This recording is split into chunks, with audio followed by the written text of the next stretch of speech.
السلام عليكم، صباح الخير عليكم، نتمنى من الله أنكم تكونوا على خير وبخير في أحسن الأحوال.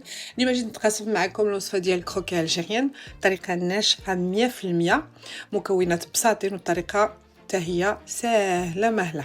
هانتوما كيف كتشوفوا معايا كيجي هشيش وكيجي معنا برا مقرمش. بقاو معايا باش تعرفوا المقادير ولا الطريقه. غادي نجيب واحد البول غنعملوا فيه 5 ديال البيضات، شيشه د الملحه، 250 غرام ديال السكر.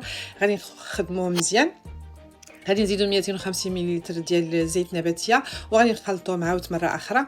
غادي نزيدو هنايا 10 غرام ديال فلان نكهه لافاني، واحد الليمونه محكوكه وجوج مغارف كبار ديال عصير الليمون، وغنخلطوا عاود كلشي مزيان. بالنسبه للدقيق انا عندي كيلو ديال الدقيق، غنبقى نزيدو بشتيتو بشتيتو، وجوج ديال الخمارات ديال الحلوى من وزن 7 غرام، يعني المجموع ديالهم 14. صافي غادي نبداو نخلطوا واحد شويه، ما نقدروش نخلطوا بالخلاط، خصنا نجمعوا العجينه بيدنا. غنبقاو نزيدوا الدقيق شويه بشويه، ما نزيدوش مره واحده، وحنا كنجمعوا ما كنعجنوش العجينه ولكن غير كنجمعوها، كنفتحوا يدنا وكنبقاو نجمعوها، وهذا هو القوام ديالها. كتكون خفيفه هشيشه، ما كتلتصقش في اليدين، ولكن كتكون يعني خفيفه.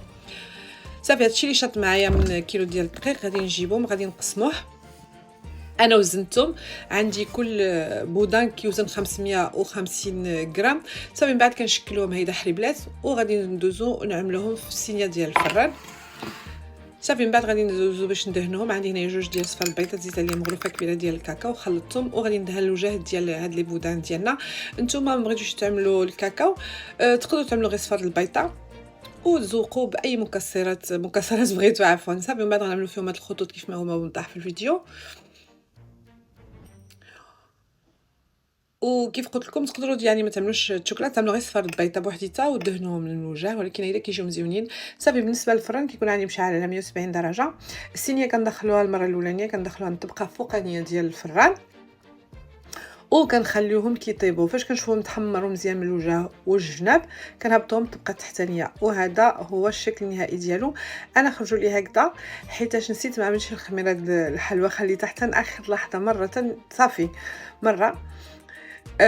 ولكن الوصفه ناجحه 100%، يعني ما تهرسوا معايا ما حتى شي حاجه قدرت نقطعوها. هانتوما غادي تشوفوا معايا كنجيبوا كنخليوهم حتى كيبردوا بالحق، يبردوا تماما، ومن بعد كنجيبوا الموس ما يكونش ديال المنشار، يكون الموس عادي ديال الخضره، وغادي ندوزو نقطعوهم. وهانتوما كيف قلت لكم راه ما تهرسوا معايا ما حتى شي حاجه، ما شاء الله جاو كيحمقوا مقرفشين على برا، رطيت بهم من الداخل.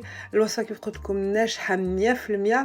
غير مره نتوما كتعرفوا الواحد كينسى الكوزينه ما كتنجحش معنا 100%. وخا اذا خذ نتقاسم معكم الوصفه باش تعرفوا بان راه ماشي دائما كينجحوا معنا الوصفات. السلام عليكم.